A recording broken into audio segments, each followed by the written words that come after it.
other people so that I remember to push that button. But you can hit it whenever you want. And then somebody was recording yesterday, and then did it pop up and you saw how it converted? Yep, Yeah, it all worked out. Okay, so you just have to leave those computers on for a while. Don't be shutting them. Take them someplace and keep them logged on. Yeah, Keep it open. You know, that's what I asked them. You said you can't. You have to stay till it's done. That's what we want to finish by stay 3. till it's done. Stay till 5:30. Oh dear, sorry about that. Just 40 minutes, and all along it got done in less than 10. Right? Yeah, no, it wasn't too bad.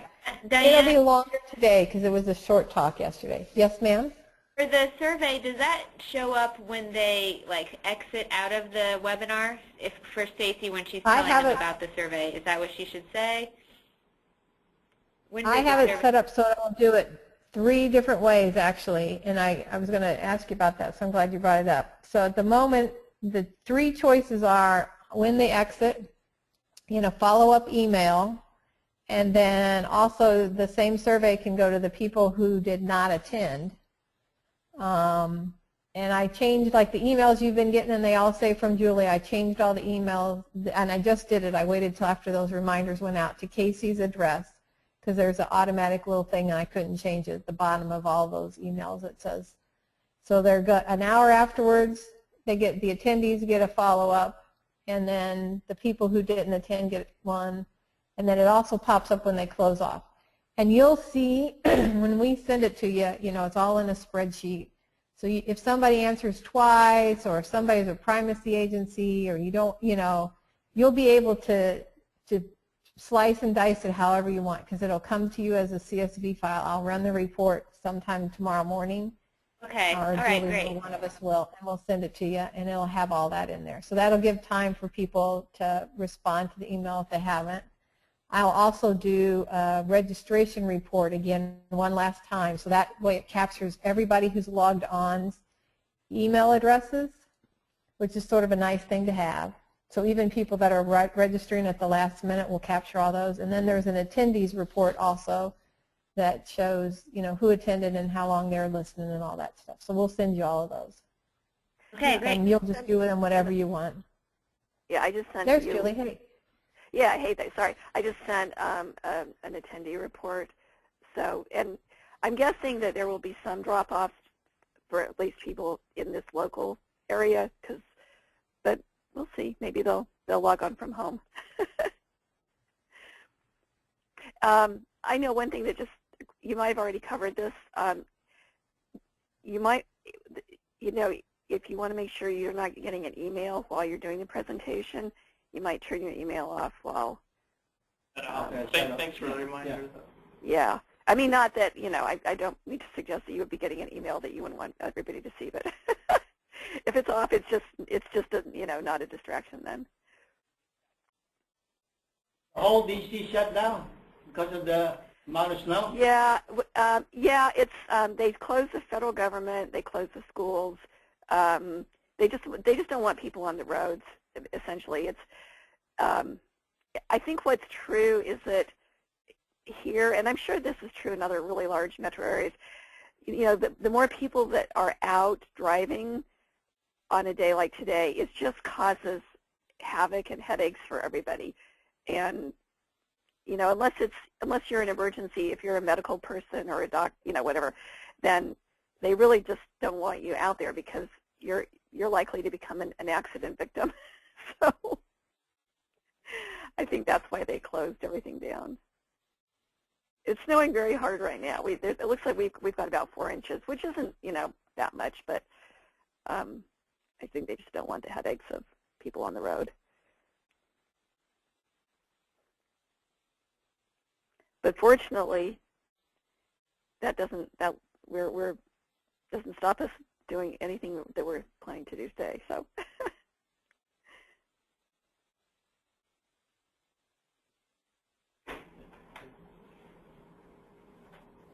Julie, we haven't heard from our IoT when we're going to have the call. So right after this, we'll send another email. I don't know, it just takes them so long to set a meeting because most of the server folks from IoT, they work at home.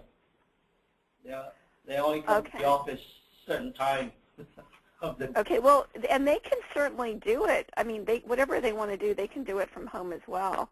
We can just, yeah, we can set it up and go to a meeting if need be. Yeah. Right, yeah, that's right. Yeah, I would actually just.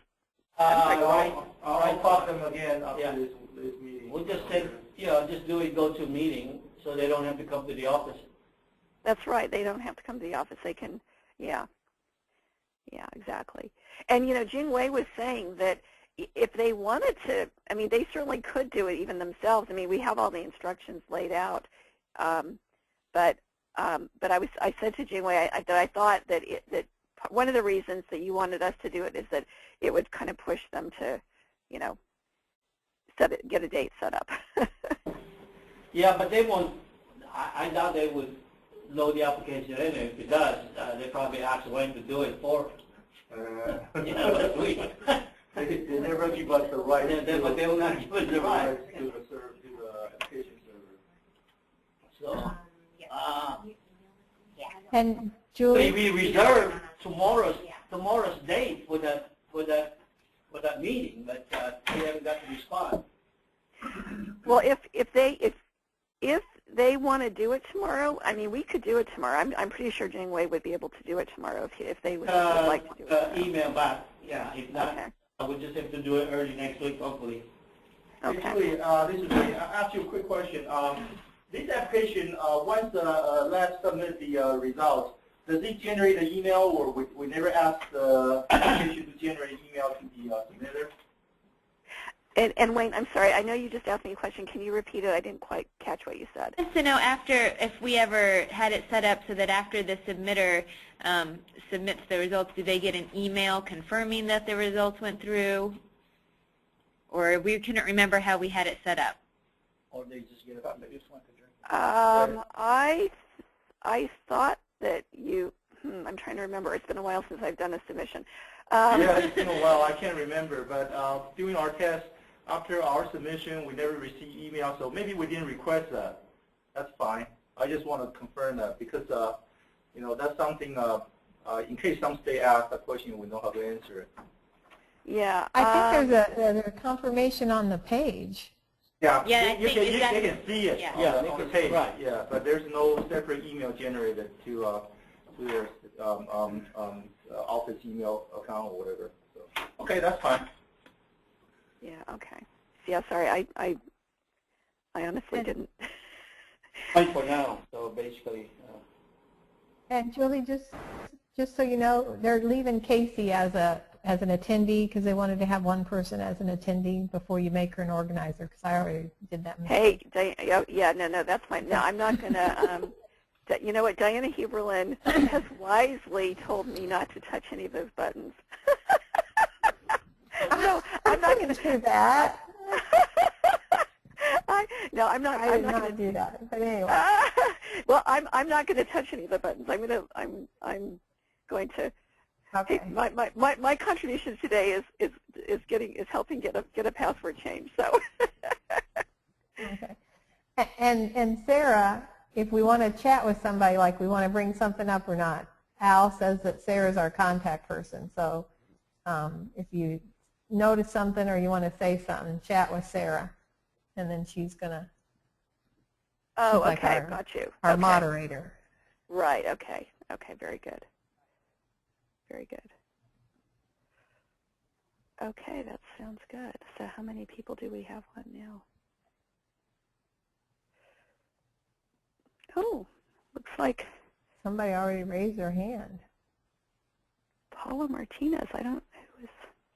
And I don't know if I told you guys too, like if you set your cursor on somebody in the attendee list, their email address pops up to the side. It sometimes gives you a clue if you don't know who they are. So she's South Bend, Indiana.gov, so she must be with the city. Oh. They might have a lab. But anyway. And is that real? And she may have been playing too, so you can just like lower, because a lot of times people hit that because they don't know what they're doing. You can just lower the hands and then see if somebody pops back up. I don't think that you can unmute somebody. I'm pretty sure until we start the broadcast you can't unmute somebody. You can send her a chat if you think she's got something, but I would just lower everybody's hands and then see if she pops back up again, and then you'll know that she really does want something.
The broadcast is now starting. All attendees are in listen-only mode.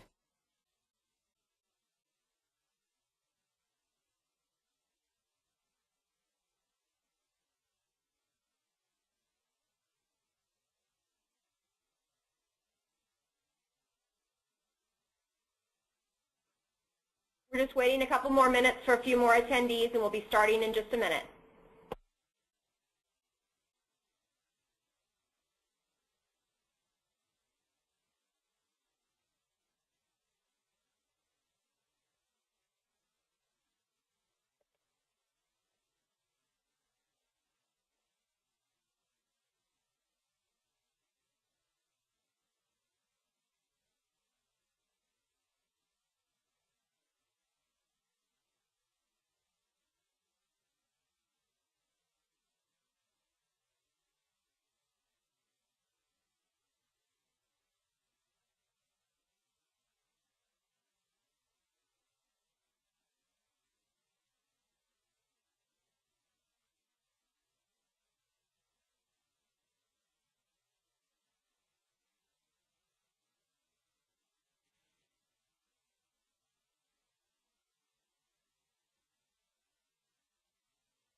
Good afternoon, everybody.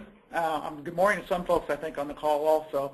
My name is Pat Carroll. I'm the Chief of the Drinking Water Branch here at the Indiana Department of Environmental Management. I'd like to welcome all of you to this webinar and demonstration of Indiana's e-sample entry application. I know on our end we've anxiously been awaiting this application, and I know many of you on the call have also been waiting for this.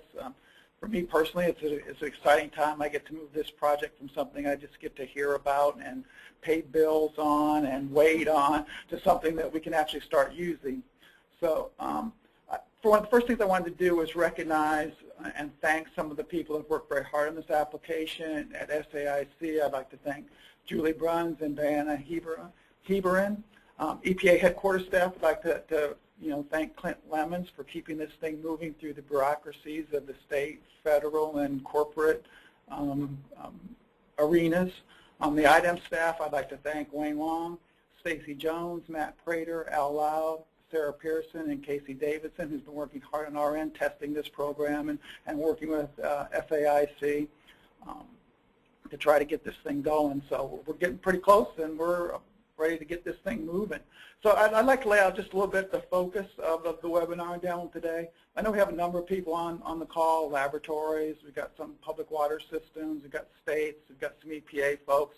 And our primary purpose today is to demo this application for the labs and PWSs that will be using Indiana's version of this application. But our secondary purpose is also to show some of the other states and regions and EPA folks how the application, what it looks like and how it might work, and give them some information on what they might want to think about if they wanted to use this application in their state. It's certainly open for other people to use. So I'm trying to keep with our primary goal today. I'd like to ask the folks on the call that are not labs or PWSs that are going to use Indiana's application just for some understanding. So what we'd like to do is sort of, for lack of a better term, I'd like to sort of prioritize some of the questions that we're going to have from the actual users of it. So please be patient with us on that. We're going to try to focus on those questions that actual users of our application are going to use. We'll also, if you put it into the chat, we will respond back to that. We've got contact information for people both at IDEM here and at SAIC. try to answer some of those questions that you might have if you're another potential user, or I should say state or region that wants to use this application. So with that said, I'd like to introduce Casey Jones, who's a regulatory development specialist here in the drinking water program in Indiana, to sort of walk through the webinar. Okay, we are going to do a demo today, and we're going to show you really quick kind of how this GoToWebinar works. You can raise your hand and you can lower your hand, so if you have questions, we do have Sarah Pearson here answering questions during the webinar, and then we will also have an opportunity for you we'll do some questions as we go along. We'll also do some questions at the end of each section of the agenda.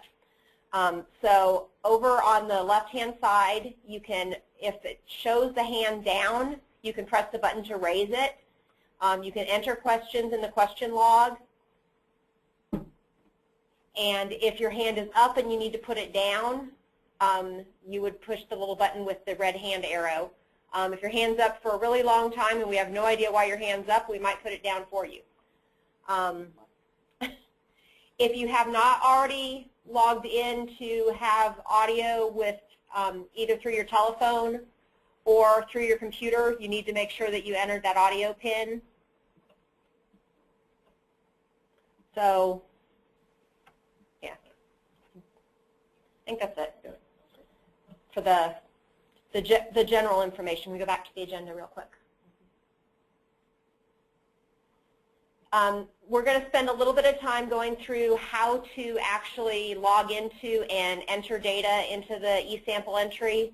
We're going to start with total coliform data, and then we're going to look at the chemical data for the different forms. We'll take a short break after those sections, but we will have questions about the total coliform at the end of the total coliform, and then as we go along. And again, if Sarah's seen multiple of the same question, we will make sure to bring that up to everybody. If she's just seeing one person asking something, she's just going to go ahead and answer the ones that she can answer. If we don't have answers for you today, we will get a summary of all the questions and answers out to everybody within the next week or so. Yeah, we will have a break, and then we're going to go into how to do the batch files and XML files and some of the next steps. Yeah, now you can log in. So what Matt's doing right now is he's going ahead and logging into the ESE sample entry.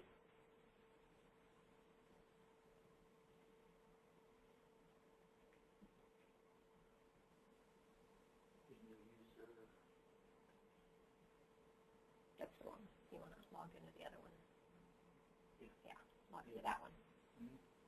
You want to eVerify.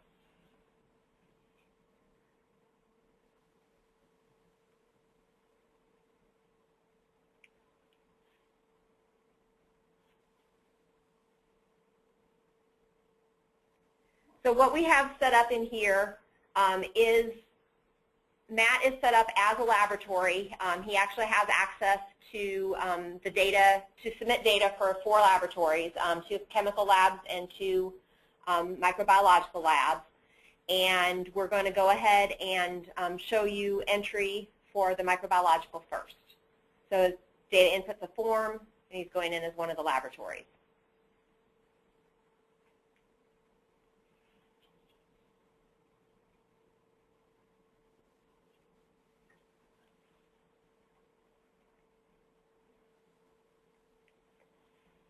So what we're going to do is we're going to enter the general information for this system.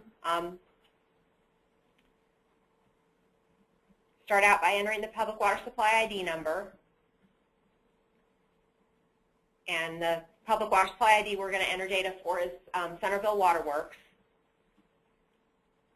Matt is entering, this is just a routine absence sample, correct? Yeah. Yeah, this one's a routine absence sample.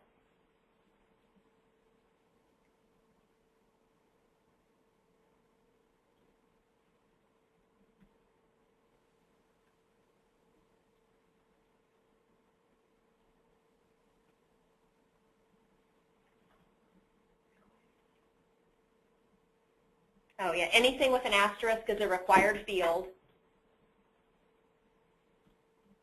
So those do all have to be entered. Any of the other information, if you have it, you're welcome to enter it.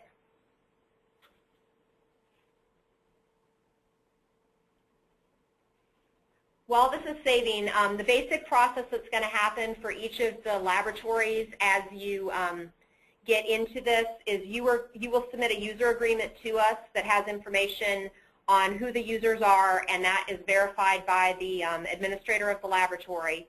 And then we'll actually give you a login for this. So once you have that login, you'll get everything set up. And we'll go into that a little bit more at the end.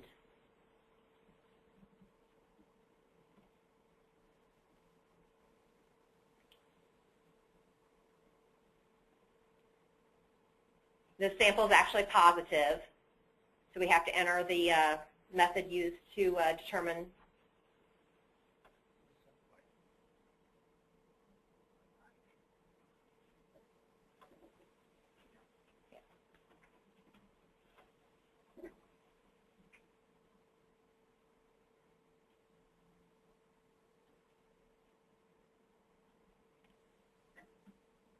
So of course, if we have a positive sample, once we enter the positive sample, they're going to be taking repeat samples.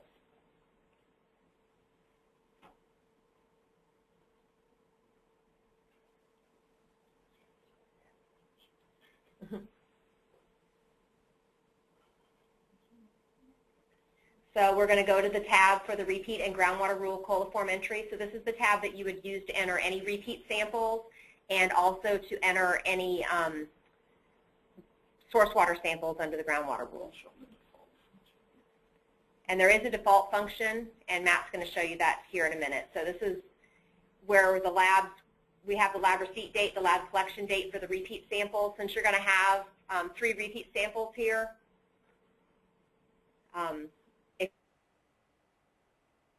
that same information, the receipt date, the collection date, the sample type, and the public water supply ID number, all for all 3 of the samples.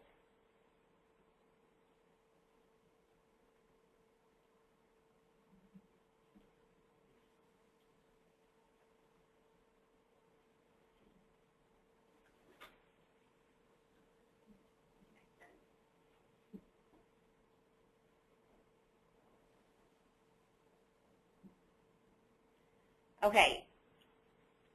If you try to enter something that either without filling in a required field, or if you enter something that would not be a valid data for that, if your collection date was after your repeat sample for your original sample or something along those lines, then you're going to get that error message that Matt just had pop up.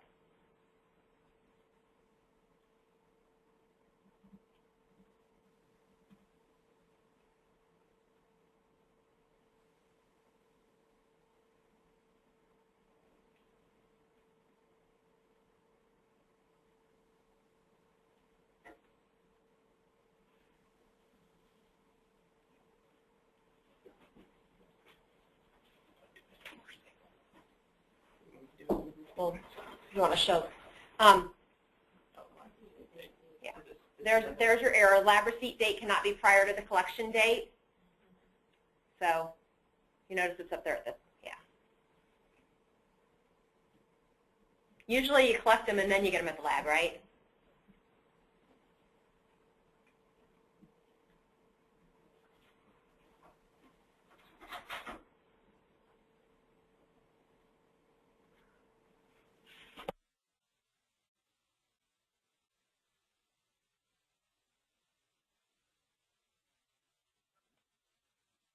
Okay, you would do the same thing to enter the remaining repeat samples here, but Matt's going to enter a source water sample for us.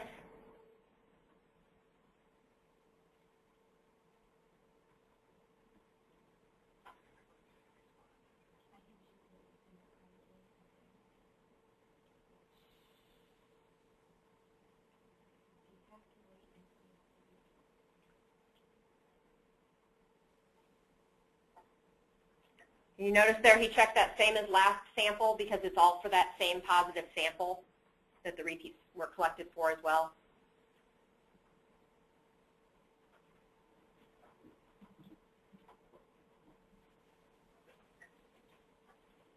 And the data here is populated from the CIDWIS inventory. So you'll be able to see, you can search the public water supply ID numbers when you've got that public water supply ID number, when you're looking for sampling points and things like that, like where he picked the well there. That's all a lookup function out of the database.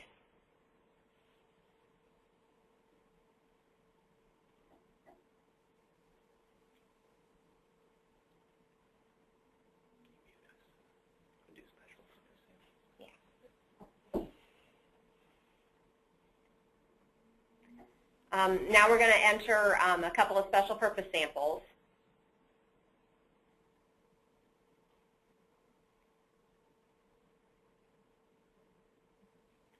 And they're entered under the same tab as the routine total coliform samples. It's just under sample type you're going to select special purpose instead of routine.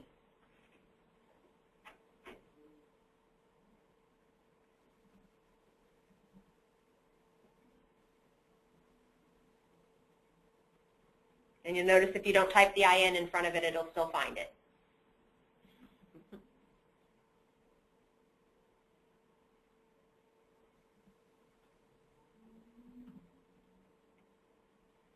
And in that comment field there, you may have, the systems may have put a comment on there. It could be after a main break. It could be required special purpose samples after a positive. It could be for new construction.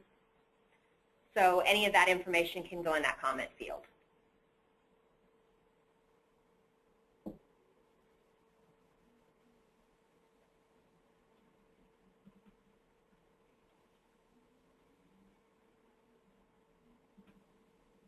This is just entering an additional special purpose sample.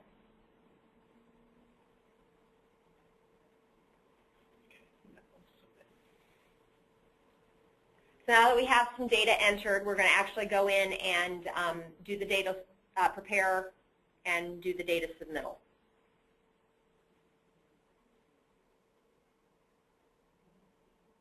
So we click on the Prepare Submission tab.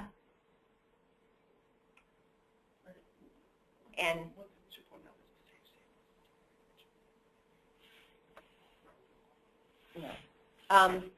yeah, if you were doing this sample entry this way, you can log out, and this data will be saved, and then you can log back in. So if you were entering data and you left to go to lunch or something like that, or you got to the end of the day and you came back the next morning to finish entering the last few samples, and then you want to submit then. If you're using this,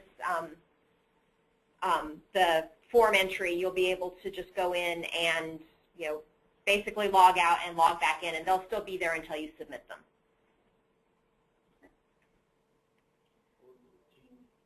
So we are submitting 4 routine and special purpose samples. So that was 2 routine, 2 special purpose, and then a repeat sample and a groundwater rule sample. So we're going to show you what the submission looks like. This is the details of the samples that were entered.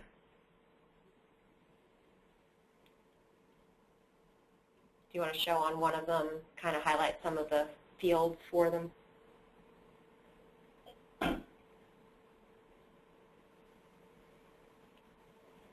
This first one, we had your lab sample number up at the top and the public water supply ID number.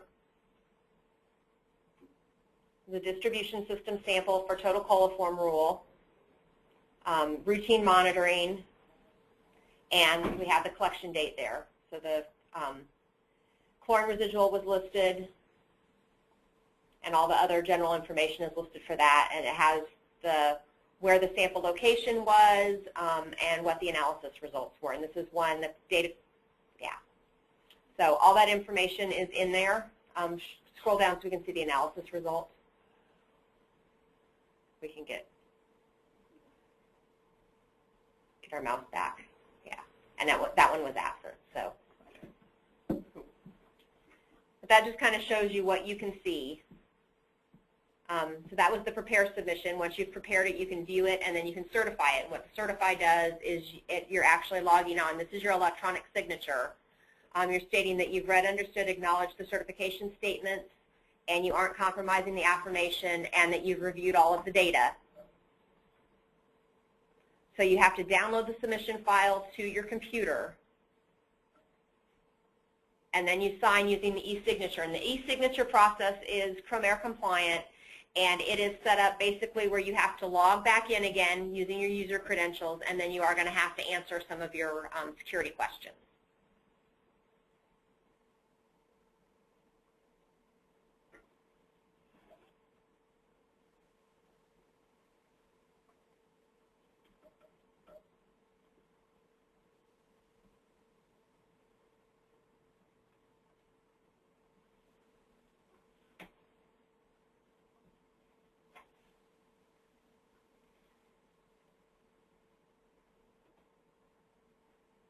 So you go to your computer and choose the submission file that you downloaded to your computer. You basically load it back into here and use your signature. And then you complete the process, you just click submit, and that would send it to, basically it sends it to our mailbox, and then it'll get downloaded into the database from on our end. It will go through some QA/QC process.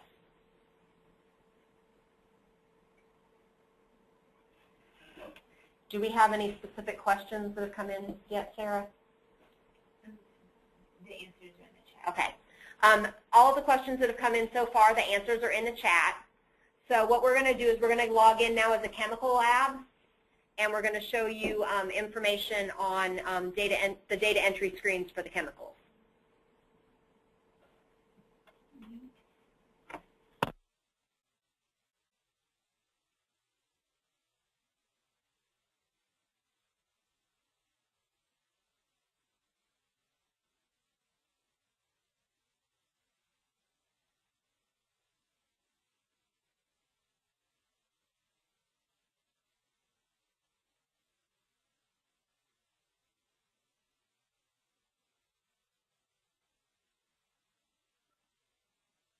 Okay, we're going to look at total organic carbon first.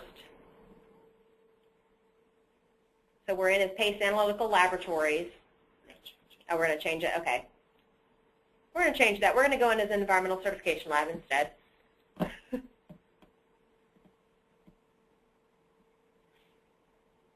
And then we'll enter total organic carbon.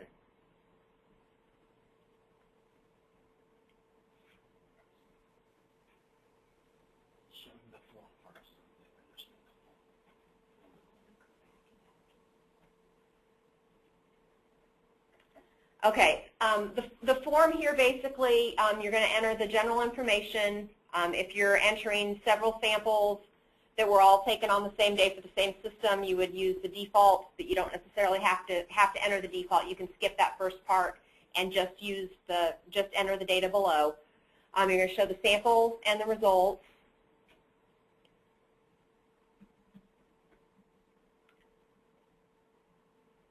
For the system here. So we'll go in the Huntingburg, and we're going to enter the TOC data. Well, we're going to enter the sample ID and the sampling point. So this is going to be their raw TOC sampling point. So this is basically their entry point, raw water. And you have to have two different things. You have to have alkalinity and you have to have total organic carbon. So once you change the alkalinity, because you're not going to have a non-detectable alkalinity, so you change it to say it's not below the detection limit, you can enter an actual result for that.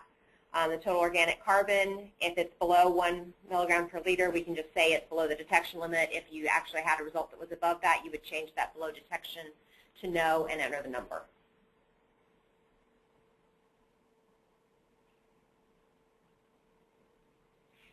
When you're entering this as a laboratory, you're going to have both raw and finished data.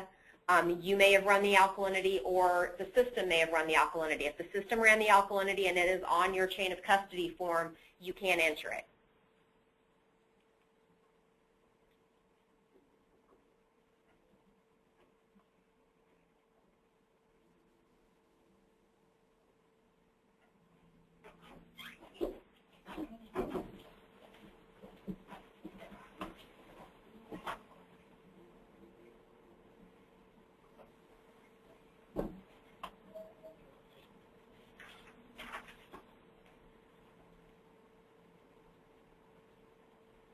Okay. I'm just saying the ID. Yeah. Oh. This is what, if you use the same lab ID number, this basically is saying there's a duplicate, so you're going to get an error, and then you have to go back in and enter it with the different lab sample ID number.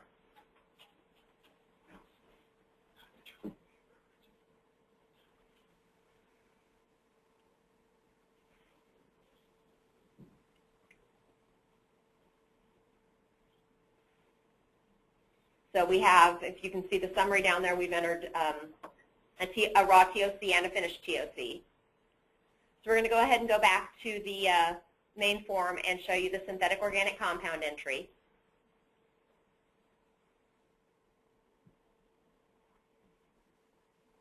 This one takes a little bit longer to load because it's got to load all the individual components of the SOCs.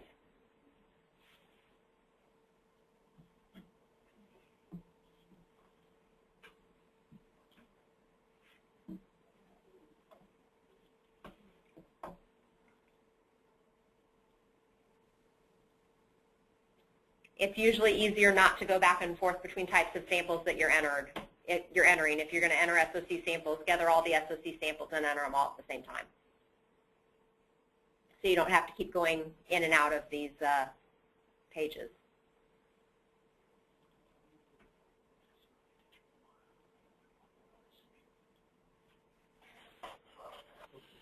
Okay. So as you can see, we have all of the SOCs listed down there. We need to enter. They're actually not certified. Yeah, and this lab is not certified for SOCs, so you can't actually enter them. So, but we'll go in at the end. We'll go ahead and do the ones we can do for this laboratory, and then we'll go in at the end under the. We'll submit these, and then we'll go in at the end under the other laboratory and submit the data for the SOCs and the VOCs.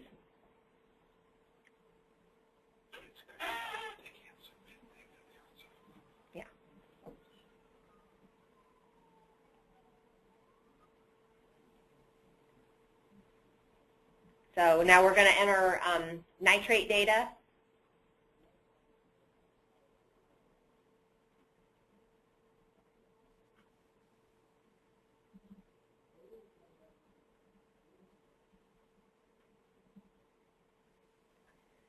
So we're not running a combined nitrate-nitrite. The lab is certified for nitrate individually and nitrite individually. If you're only reporting nitrate, just check off the little box next to the nitrite to say you're not reporting it. Because otherwise you're saying you're reporting it, but it's below the detection level.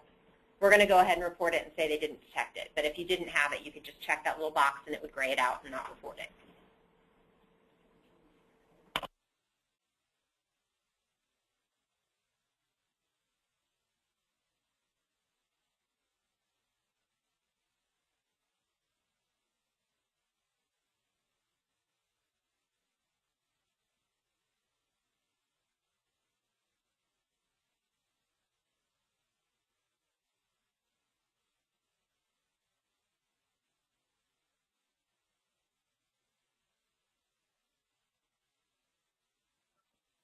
Okay, now we're on the IOC form.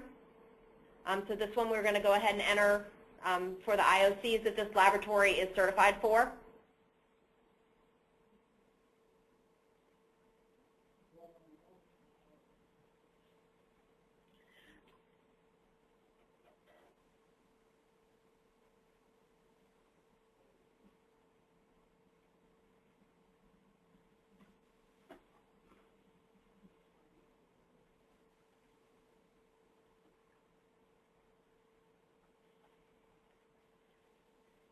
So it will default that everything is below the detection level.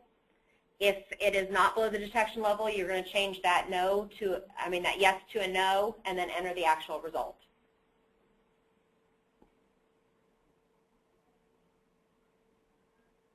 We're not reporting the unregulated contaminants, so it's not going to report the sodium.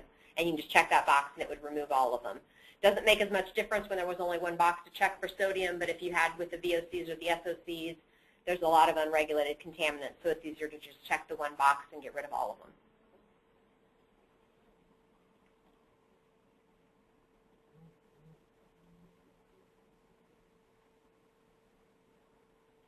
Now we're going to do trihalomethanes and haloacetic acids.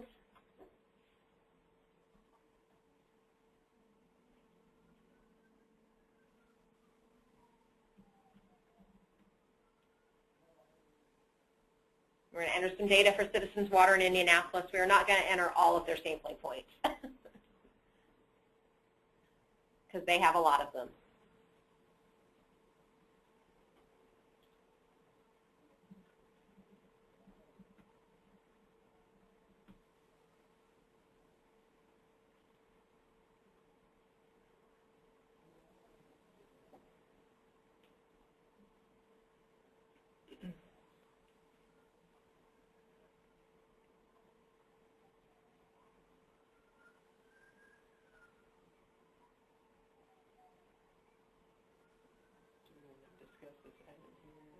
Sure. From the sample and results, if you've gone in and you've entered something and you want to go back in and look at it or make changes to it, you can click on this edit box over here in the bottom right corner next to the little red X, but if you click the little red X, that deletes it, so you don't want to do that unless you actually want to delete the sample. And that opens it back up so that you can make changes if you need to. If you realize, oh, I didn't enter the THM results, I need to go ahead and say that, yes, it was detected and there was a number.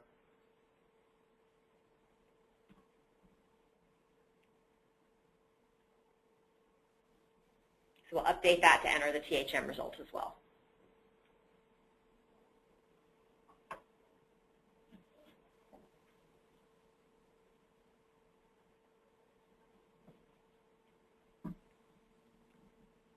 Look at bromate and bromide.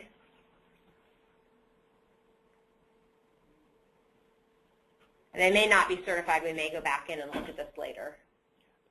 Yeah, they're not certified for that. So if you're trying to enter something that you're not certified for, you're going to see it as grayed out, where you can't enter the information. This lab is certified for lead and copper, so we'll show you how to enter the lead and copper.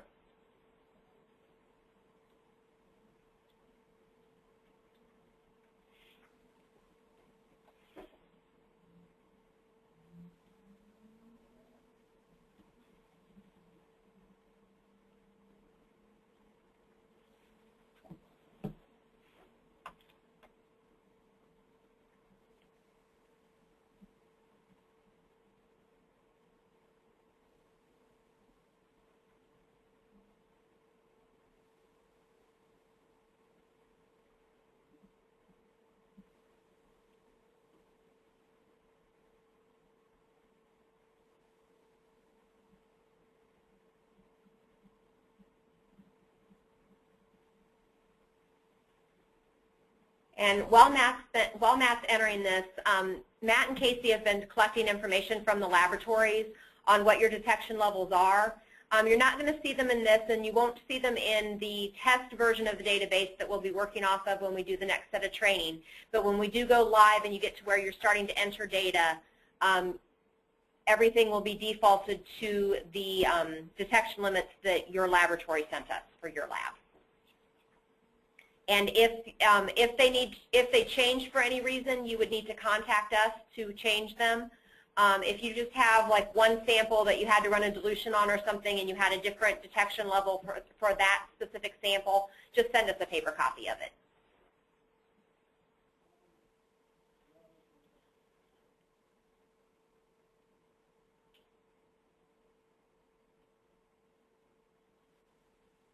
Obviously, if the system collected 5 samples all on the same day, you could go back to the lead and copper sample entry page real quick.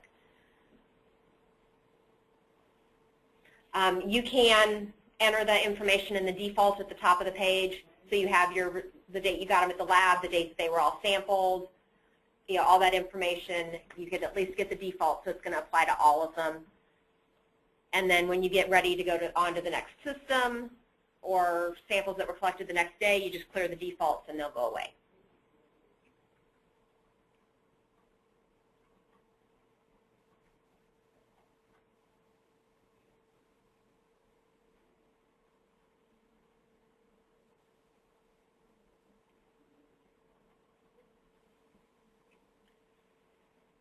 If you do have information where you are certified for more than one type of thing, if you're certified for microbiological and chemical, or if you're a laboratory with multiple locations and you might have laboratory and chemical at different locations.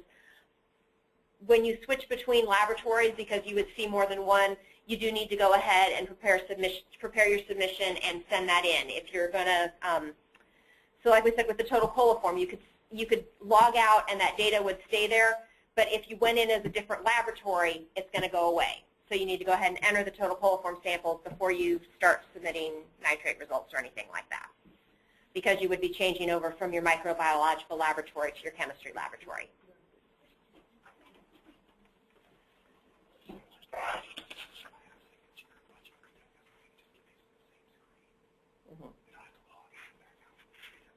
Yeah, and once you're in for a system, like I said, all you have to do is clear those defaults, and you can enter a completely different system. You could enter completely different dates.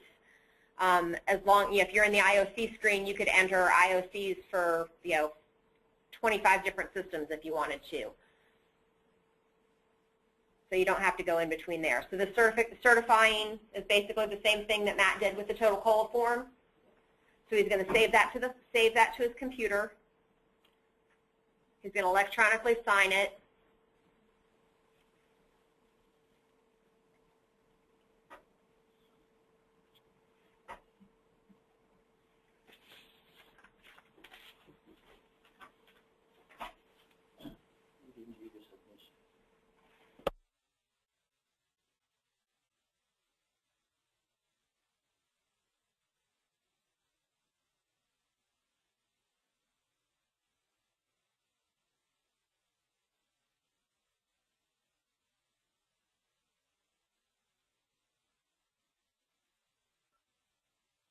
On the secret questions, when you get your username, you're going to go in and you're going to set up your password. You're going to set up your security. There's a set of 20 different questions. You're going to have to pick 5 of those questions to answer. You're going to answer those 5 questions. Those are going to be used if you forget your password. They're also going to be used anytime you go to basically to submit the data, to do that e-signature. You're going to answer one of those 5 questions. It's going to randomly pick from the 5 that you selected from the, so you're going to pick which 20 you want, but it's going to randomly pick which one of those 5 it asks you each time.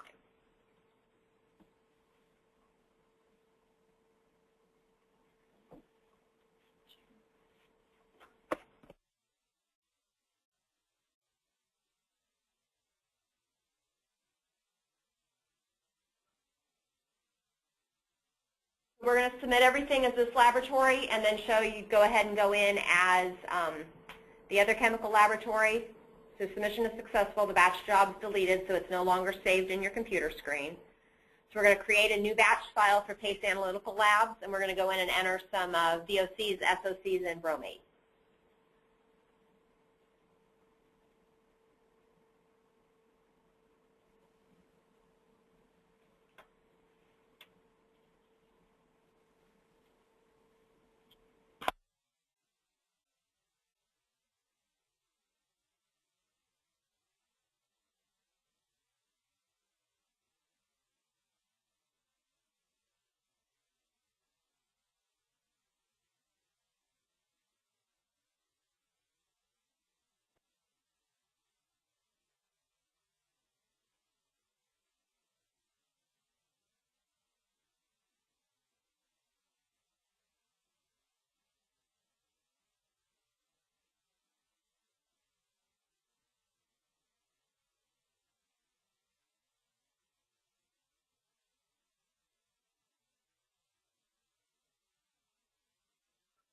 Okay, Matt's gotten into the SOC sample entry, so we're going to go ahead and enter some SOC samples here.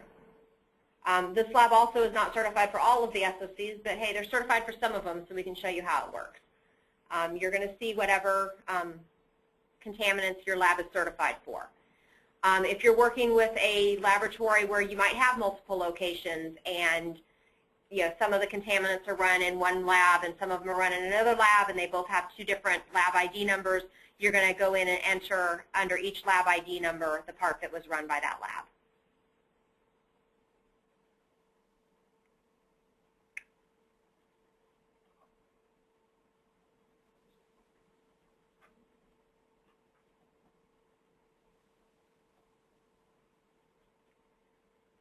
So I'm going to go ahead and submit this, save this SOC result so that it's in the list of all of the samples.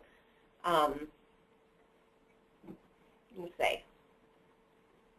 Matt had changed that below detection level to no.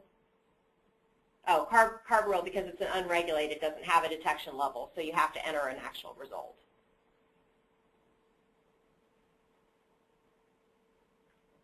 His other option would be to just not report the unregulated contaminants.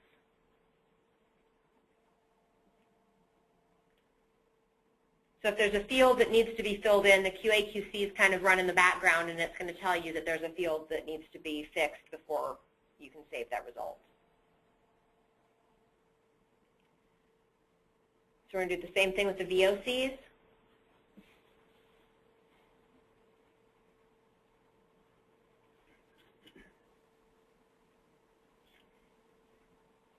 We'll do an easy VOC submittal here. We're just going to do one that they sampled for all of them and didn't detect anything.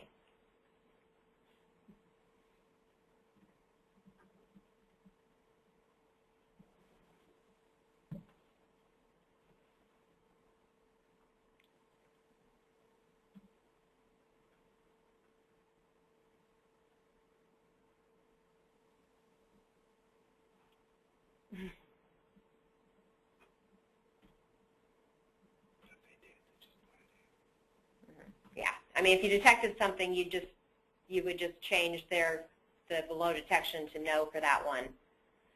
We didn't sample for the unregulated, so go ahead and click that we're not reporting the unregulated, and then save that result.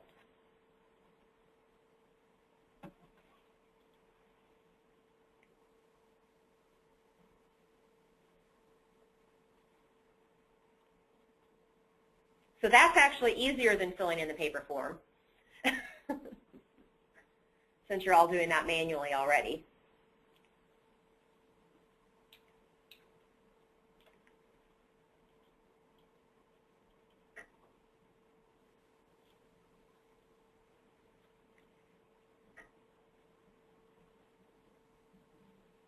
Now we're going to enter a result for bromate and bromide.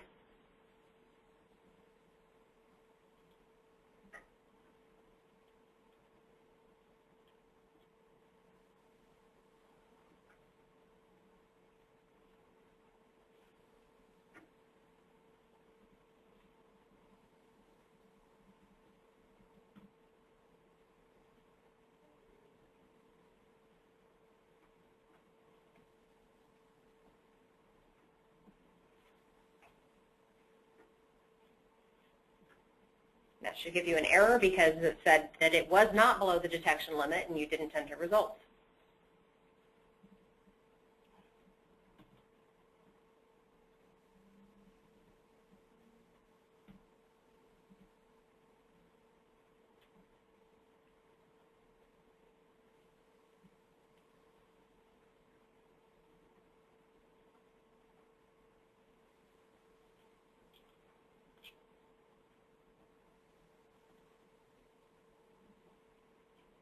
So we're going to do the same thing, prepare submission.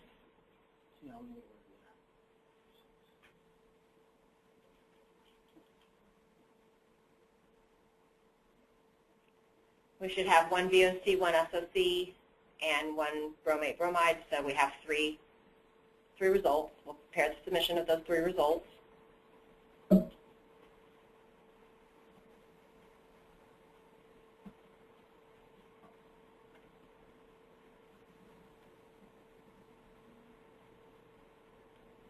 Again, you can go in and you can view those. So you can actually see the results there.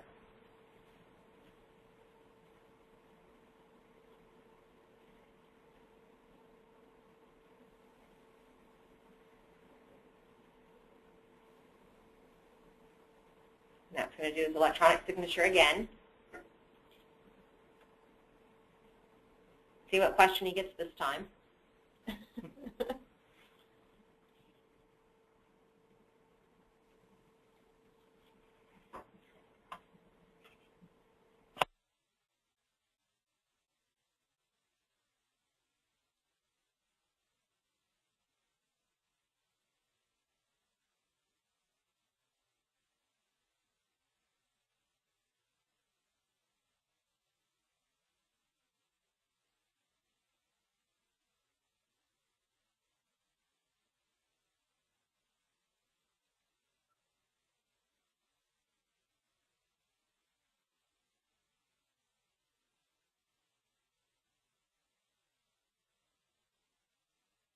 Matt's going to submit that data.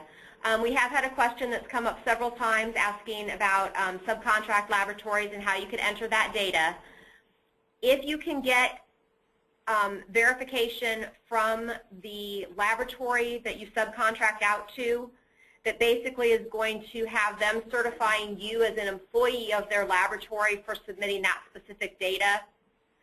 They would be able to submit a form in, and we would be able to give you certification, basically be able to let you go in under your login with their lab ID number and enter the data that they submitted. If you would prefer, though, they can also just submit the data that they ran. So it can be done either way. So hopefully that'll clear up some of the questions on that.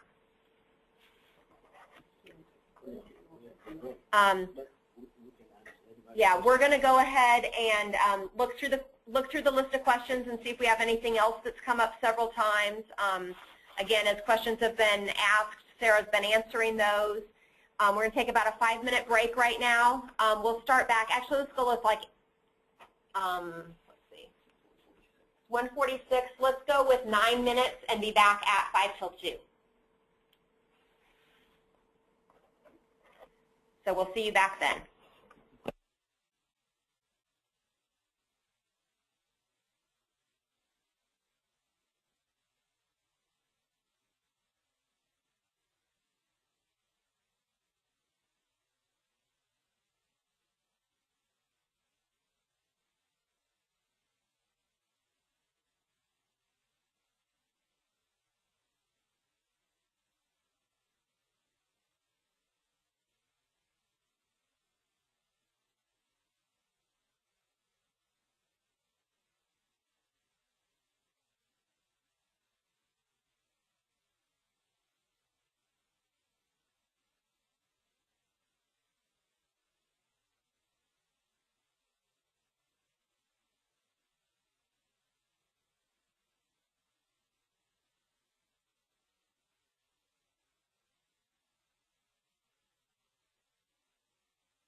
Welcome back, everybody. We are going to go in now and show how you can enter using enter basically an XML file and submit that to us. So we're going to enter chemical first. And basically, we can send an XML schema to you, and you would use that to create your file. We have some already created files that we're going to be uploading here. So this is the IOC file. We're going to go ahead and upload that. So you would have to create the file. Like I said, we can give you the schema. If you do have issues with being able to figure out how to create the file, we will work with you basically to try to get some help to you. So this one actually found 2 errors in the IOC data that was submitted. So you can open that error report and look to see what that is. And no, we don't want to improve the Adobe Reader experience. We want to just view the file. Okay. So the error reject analysis method code value supplied was not found in the database. So it's for record number 5. Yeah. And it tells you which record it's for. And then the same thing there, the analysis method code was not in the database. So they're trying to submit data for contaminants that they're not certified for. So we're going to go ahead and delete that batch job because there's errors in it.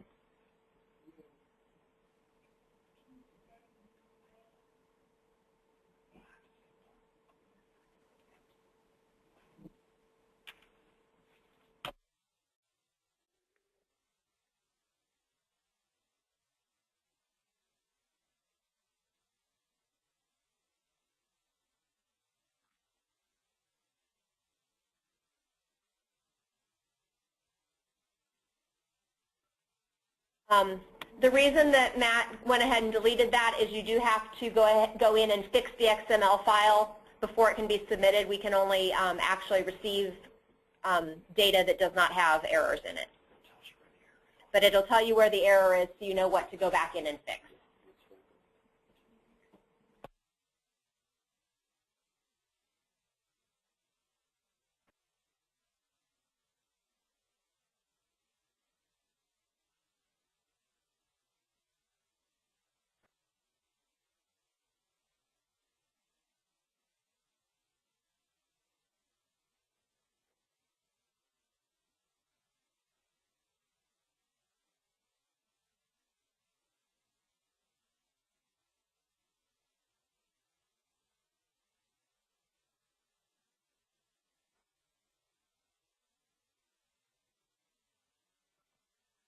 Okay, this is actually just showing the data that's in this submission. So sample number 2 here. Okay, sorry. Go back and view it again. Sample number 2 here is PWS ID number 5232016, well 1, IOC results, and it has all the information. So that one was fine, so we get to go ahead and go through the exact same process that you went through to submit the forms.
So we had a question before about the submission date.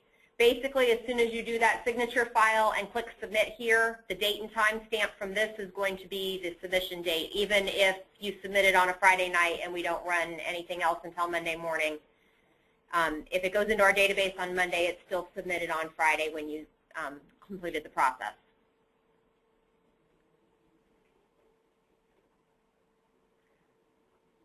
So now we're going to enter a file for total coliform.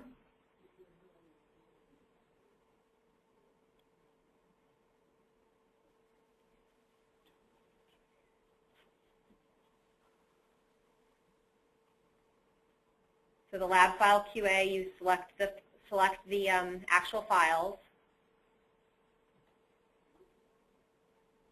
and upload those to the computer, or upload them into the eSample entry because they're already on the computer.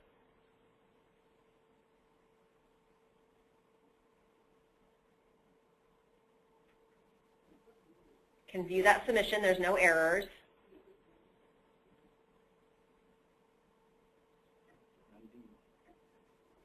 So you can see you submit multiple samples at the same time.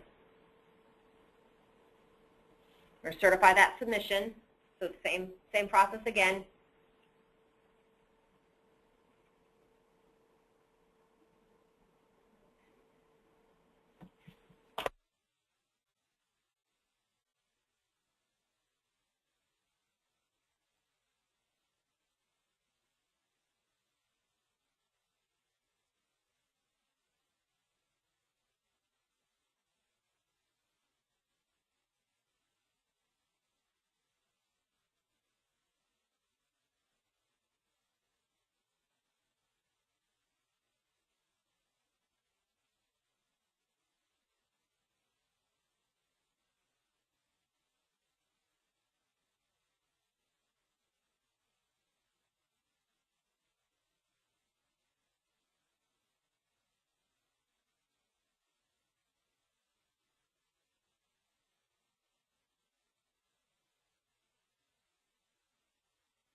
We're going to go ahead and enter one more file here.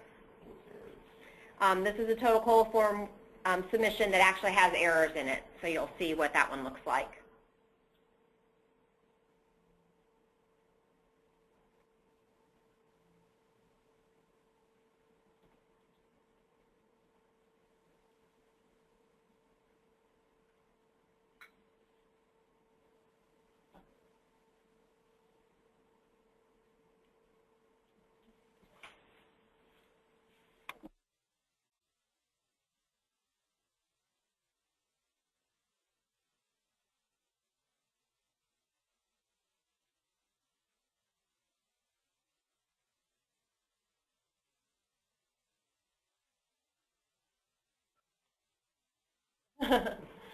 Okay, so this one actually found one business error, so we're going to open that to see what the error is.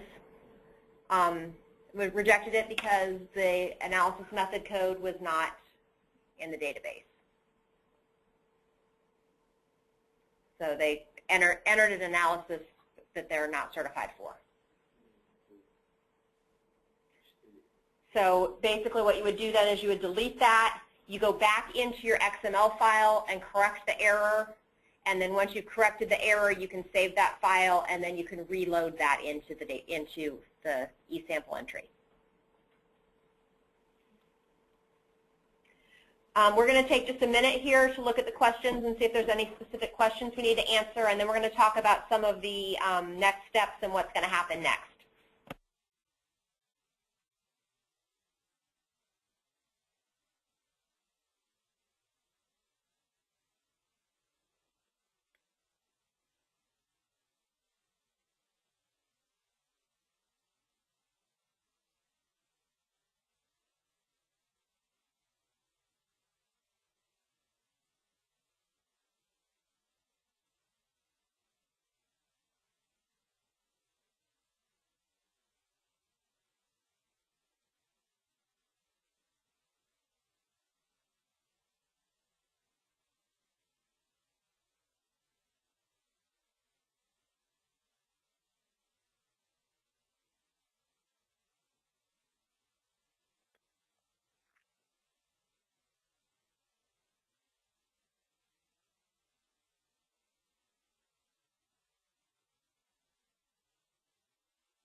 Okay, one of the questions that we had come up was actually concerning what if there was an error that was found in the second part of the process. So it got through this first QA/QC process and you'd submitted the data to us, but then we went to enter it into the database and there was something like a duplicate sample ID or something like that.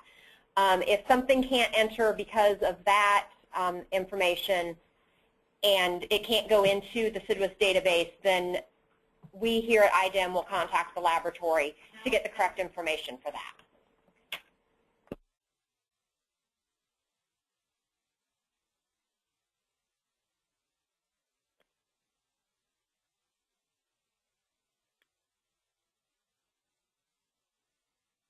Okay, SAIC just corrected us on that. It will actually have to have passed all of the QA/QC prior to you submitting it. So if you can submit it, it should go in.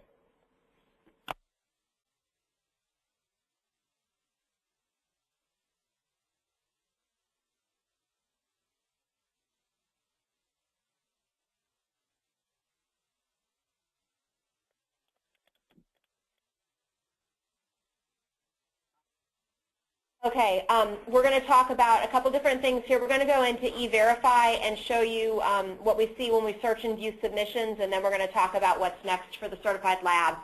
And then we can go over any additional questions that we have come in.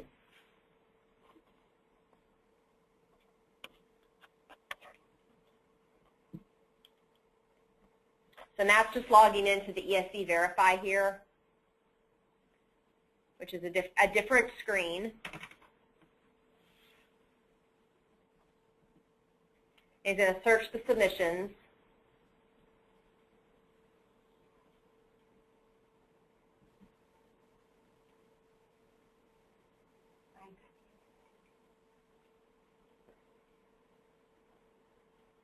So we're going to look at all the submissions that came in from Matt. Right, because right now we're searching by email address, so we're looking for information that came in that Matt submitted. Yeah. So this is the TCR because you see all the different submittals get their own line.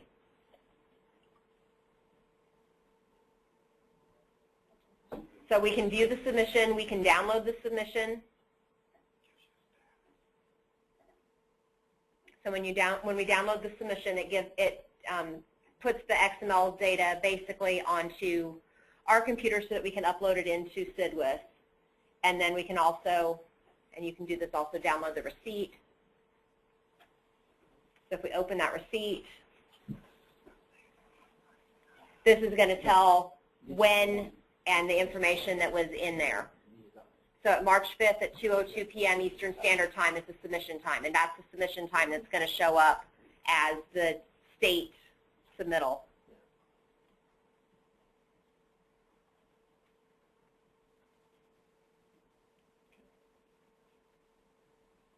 And those were all successful.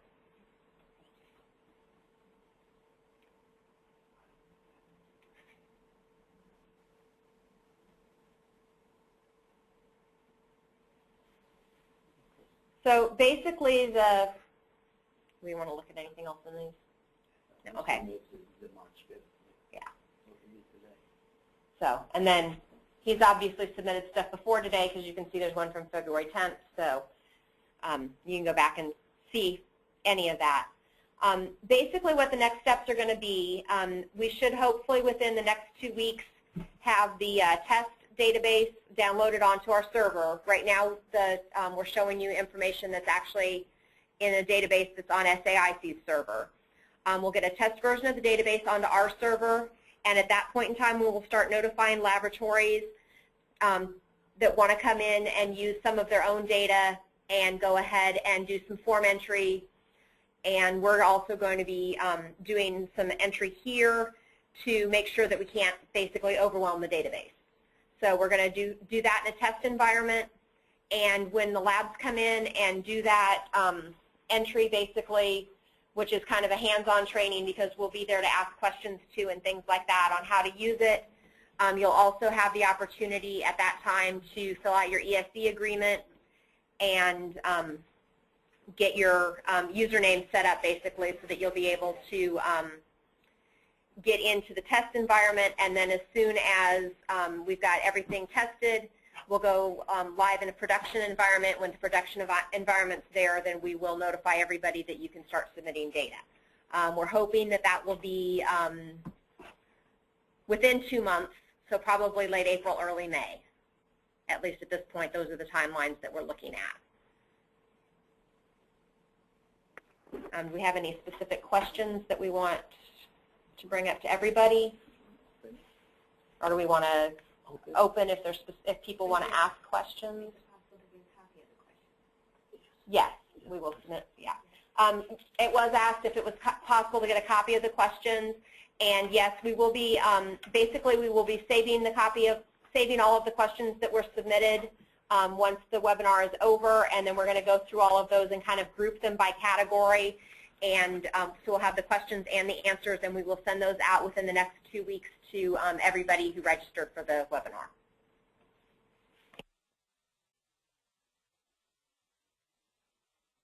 And we have plenty of time to open up for general questions as well, so if anybody does have questions that they want to ask at this point, if you raise your hand, I think we may be able to open the mic for some questions. We're not positive of how it's going to work because there's so many users on here, but we can attempt this.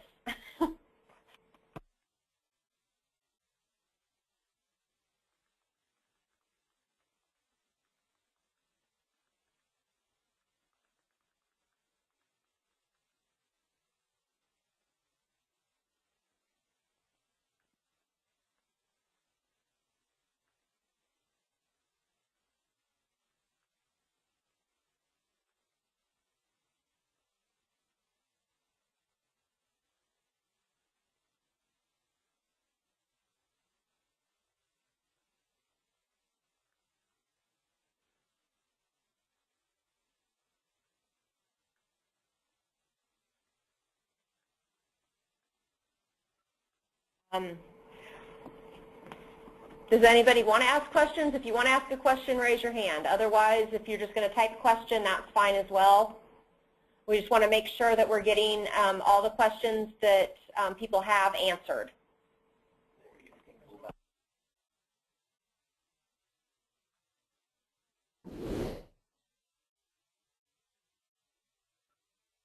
Paula Martinez, you are unmuted.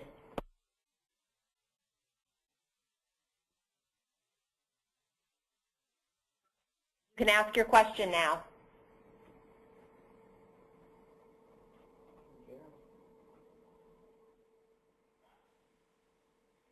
See, negative, you don't type it. You just type it.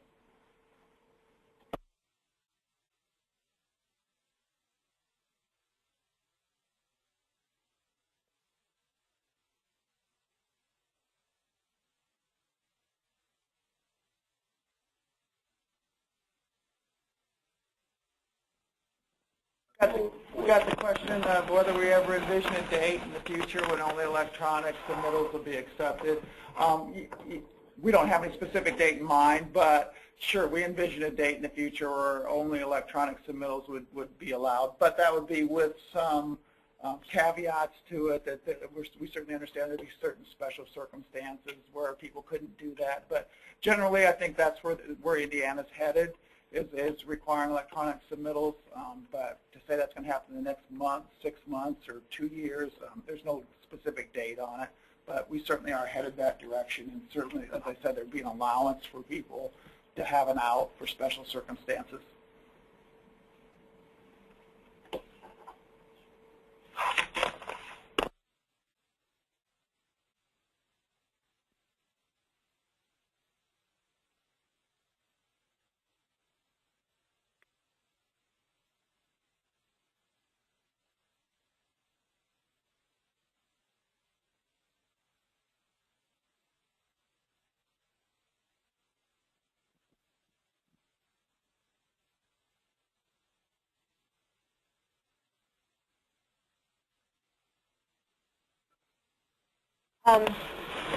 Okay. The question was, if a lab wants to correct a result that is previously submitted, how does IDEM handle this?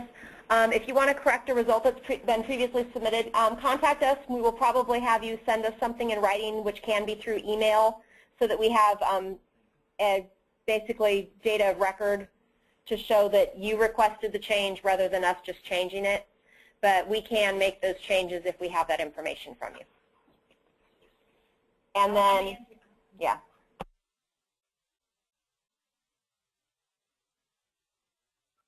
At this point, no, there are no plans to expand the tool to accept CSV files, mostly because of the fact that there is an EPA process going on basically concurrently to this that will take over to this when everything goes into CIDWS Prime. So we didn't spend the money to create it to be able to accept everything there.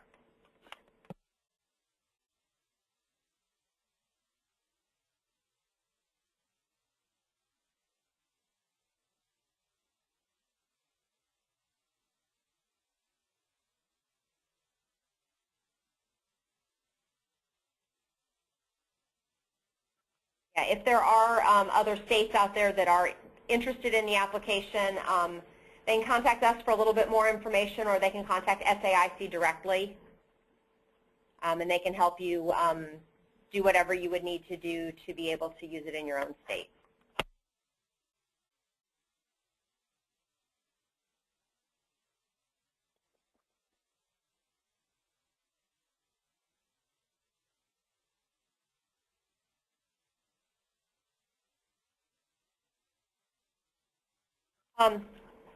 We had a question that says, can you send the XML schemas today so we can see what is required to format the files correctly? We can do that. If you specifically want one of those today, send an email to either Casey or Wayne. They're on the contact screen, on that contact list, and we'll leave the contact list up at the end of this also. If you send an email to either one of them, they'll be able to forward that to them. I mean, back to you, sorry.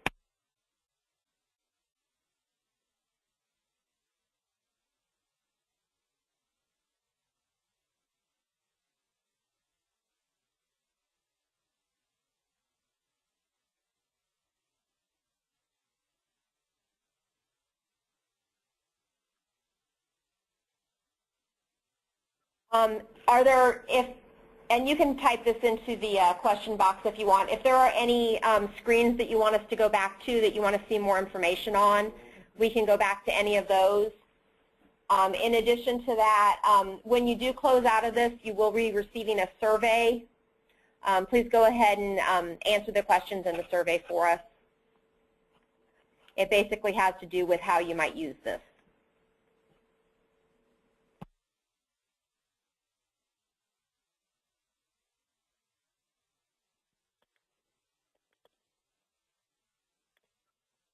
Okay, we'll stay on for a few more minutes if anybody else has specific questions, but if you don't have any specific questions, you're free to go. When you close out, you should get the survey information. Thank you for attending.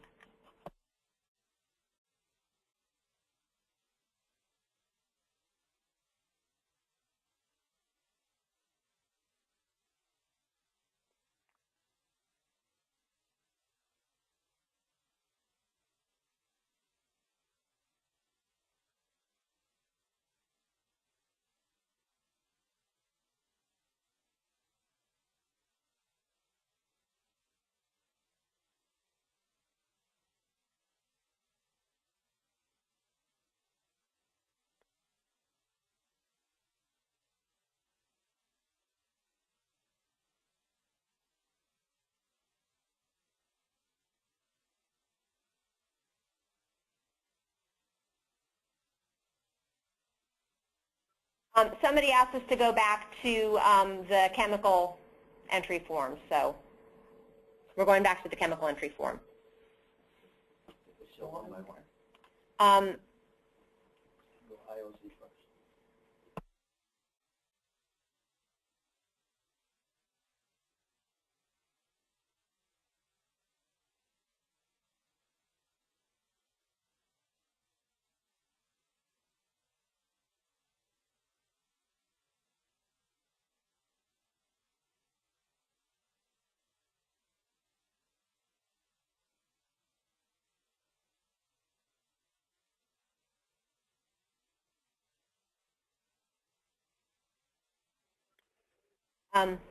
Kate, if you're still online, in response to your question, contact SAIC. They should be able to get you additional information.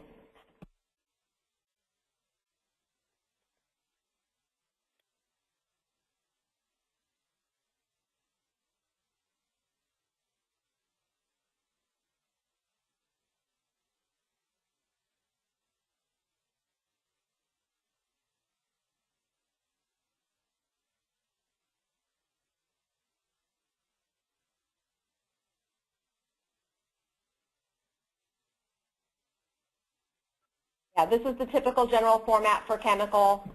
It's just the only thing different in the different chemicals between the VOCs, SOCs, IOCs, nitrate, and everything else is just which contaminants show up on your screen.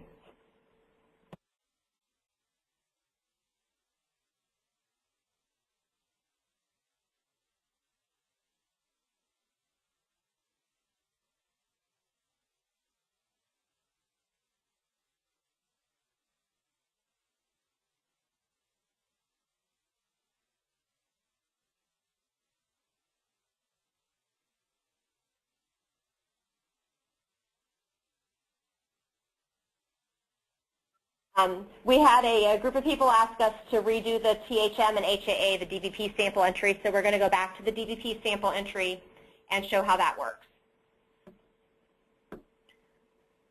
So Matt's getting that open right now.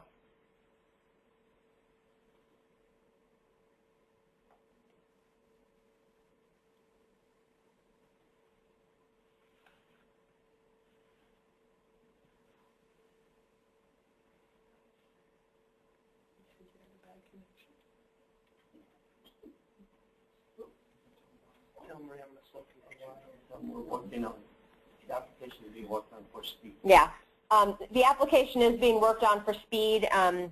The immediate concern was the let's make sure everything works. And once we got to the let's make sure everything works, then you take the money that's left at the end and make sure it works faster. So we've paid for the what works, and now we're going to, yeah. So we're going to enter some not nitrates. We're going to enter THMs and HAAs here.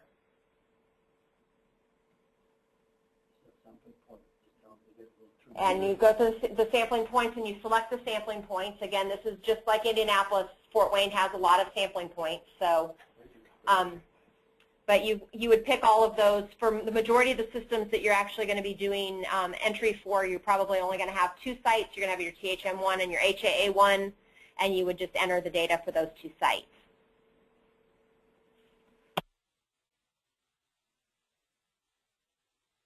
Yeah, and those sampling points, that sampling point lookup is directly from our database, and that is the DBP ones. That is the information that was submitted to us on their compliance monitoring plan.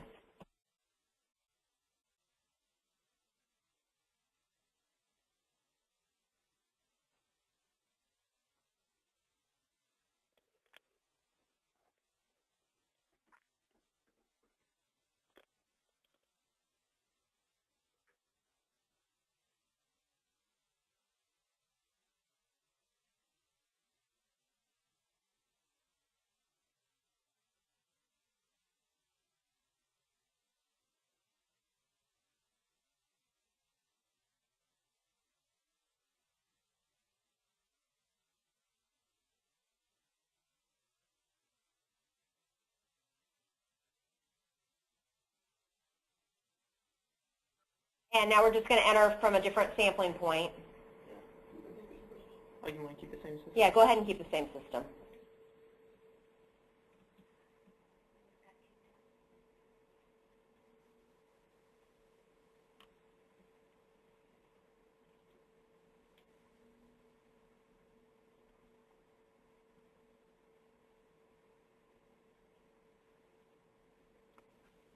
So we're going to enter results for an additional sampling point here.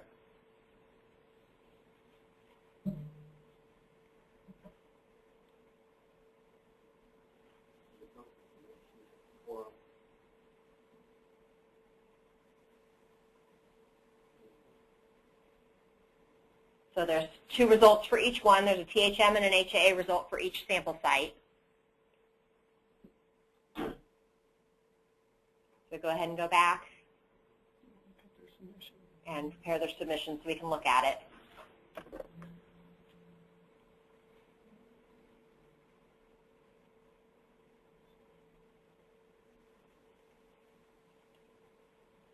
And for those of you who are in that crowd that gathered, if you need us to look at this again, we can do that again here in just a couple of minutes. Sarah actually got kicked out, so she's logging back in so that she can get back in to continue answering questions.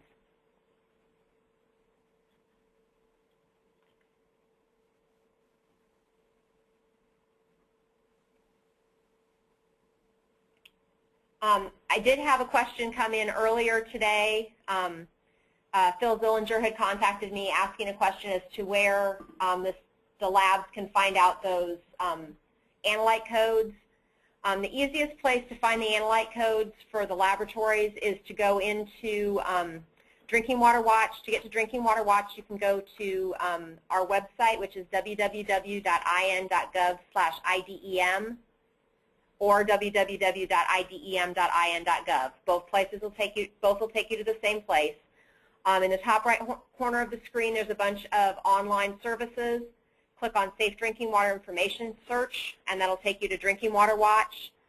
Open up any system, but if you pick one of the ones that's going to have more contaminants tested for, like a system like Fort Wayne, if you pick one of those systems, and then in the left-hand column, once you've gotten into the system, click on Chemical by Analyte. So you're basically searching for all of the results by analyte, and it'll list all of the contaminants and the contaminant codes on that page.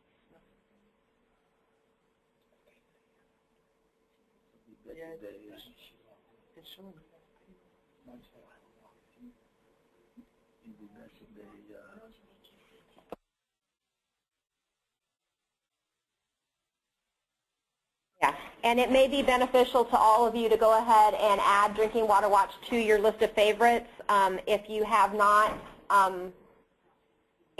already done that previously. It'll also give you a way to go in and see once we've run the XML upload here into the database, you'll be able to actually see your data in the database from the submittal as well.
Once Matt gets through this process, we'll go back and look at the question tab again here.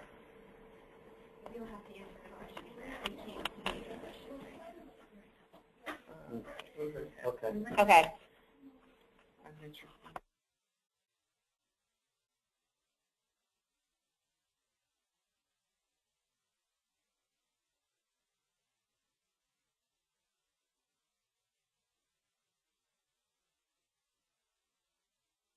Yeah.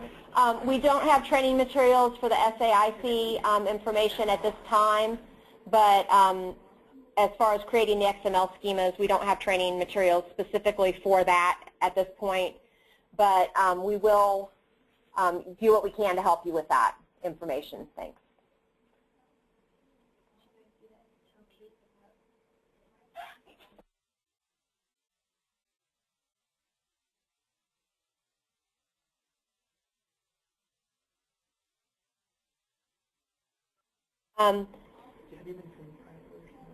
Okay. Okay.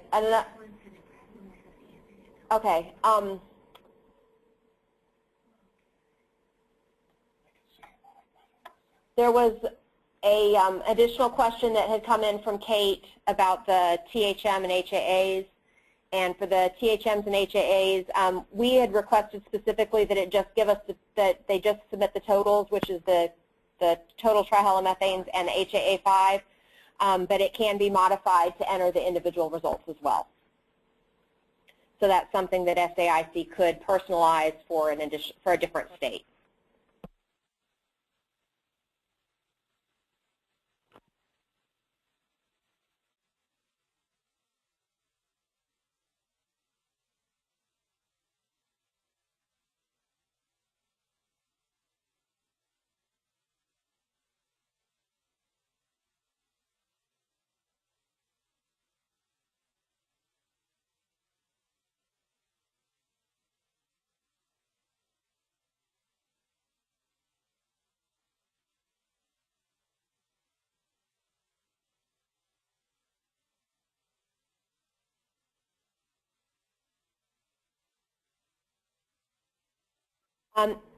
Okay, Jack had a question about after entering data and submitting, is there a way to print a report or receipt to send to the client? You can print the receipt from that eVerify, and then the actual sample results. Once we've done the upload here, you can actually, in Drinking Water Watch, you can print any sample. There's a print button there, so you can actually print data from there.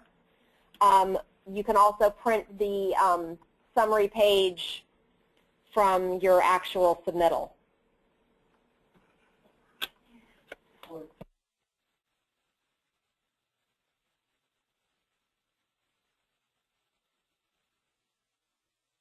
And if we do find out that there's additional ways to get that information, we'll provide that when we send the summary of the comments.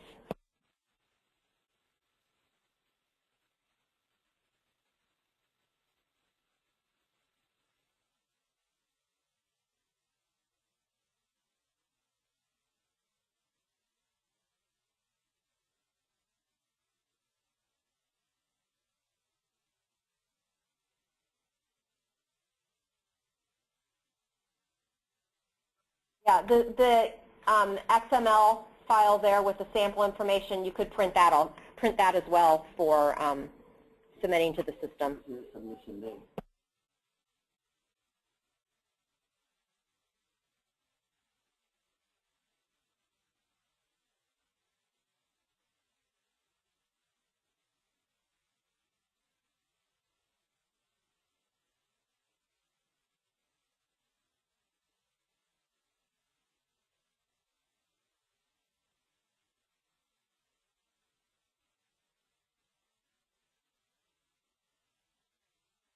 Yeah, you can print the screen here as well, which was the submittal information. So, or save it as a PDF, or you can probably copy and paste from it too if you've got Acrobat Writer.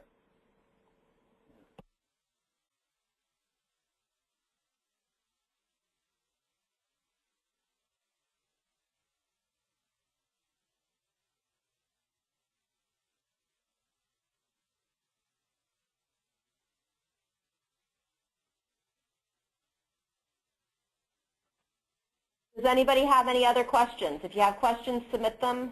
Otherwise,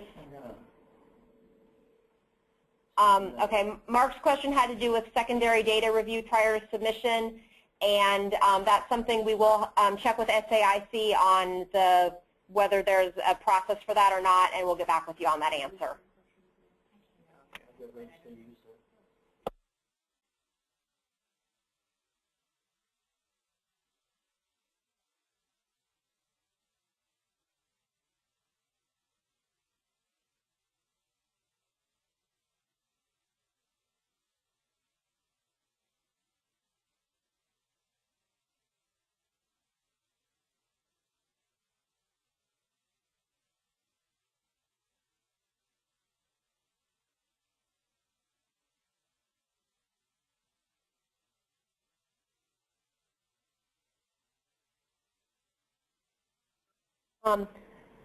Mark, another way that you could look at that information basically is you can do that first part of the process where you create the submission file, but you don't actually upload it and sign it yet. So you create the submission file, which is this EDWR XML. You can create that file, do the QA/QC on that file, and once the QA/QC has been done, then the data can be submitted. Yeah, and if you don't like it, you can just delete that file and start entering completely over again.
Unless there's additional questions, we'll go ahead and leave everything on for about 3 or 4 more minutes in case any additional questions come in. But if we don't get any additional questions, we're going to shut everything down. Thank you, everybody, for attending.